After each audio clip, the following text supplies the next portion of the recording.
কোটি কোটি ছাত্রছাত্রীদের ভবিষ্যৎ, ভারতের সবচেয়ে বড় আর বিশ্বস্ত শিক্ষা বোর্ড সিবিএসই।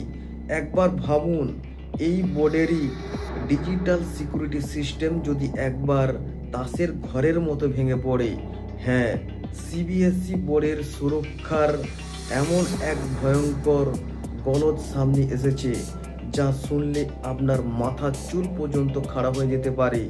শুধু তাই নয়, আরও শুনলে অবাক হবেন, এর পর্দা ফাঁস কোনো আন্তর্জাতিক হ্যাকার গ্রুপ করেছে ভারতের এক 19 বছর বয়সের তরুণ। এবার আসল ব্যাপারটা বুঝুন। পরীক্ষার পর খাতা দেখার প্রসেসটা সহজ করতে সিবিএসই এক বিশেষ সিস্টেম চালু করে, যার নাম ছিল অন স্ক্রিন মার্কিং সিস্টেম। এই সিস্টেমে শিক্ষকরা কম্পিউটার স্ক্রিনে ছাত্রছাত্রীদের পরীক্ষা অনলাইনে মূল্যায়ন করেন। এই সিস্টেমটি আধুনিক মনে হলেও এর মধ্যে লুকিয়ে ছিল এক ভয়ঙ্কর বিপদ। সেই 19 বছরের তরুণ সার্ভার রিসার্চার যখন এই সিস্টেমটি দেখছিল, তখন এই অনলাইন পোর্টালের এক ভয়ানক লক্ষ্য করে। এই ত্রুটি এতটাই সহজ ছিল যে একটা লিঙ্কে ক্লিক করলেই লক্ষ লক্ষ ছাত্রছাত্রীদের অত্যন্ত গোপনীয় তথ্য, নাম, রোল নম্বর, ঠিকানা, সমস্ত কিছুই উন্মুক্ত হয়ে যাচ্ছিল।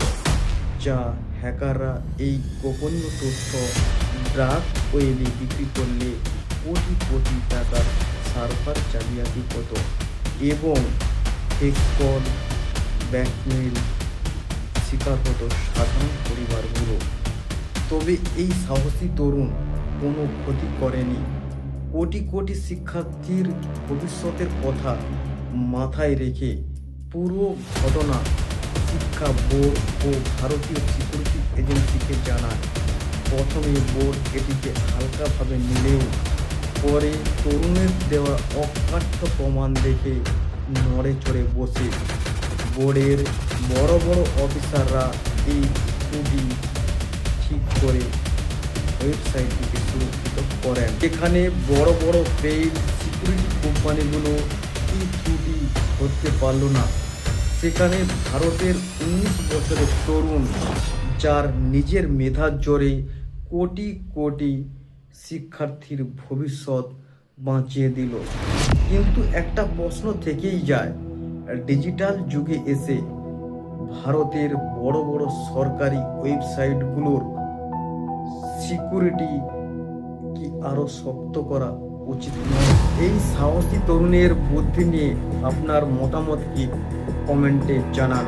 আর এই ধরনের ইনফরমেটিভ ভিডিও পেতে গেলে ফলো করুন, সাবস্ক্রাইব করুন। জয় হিন্দ, বন্দে মাতরম।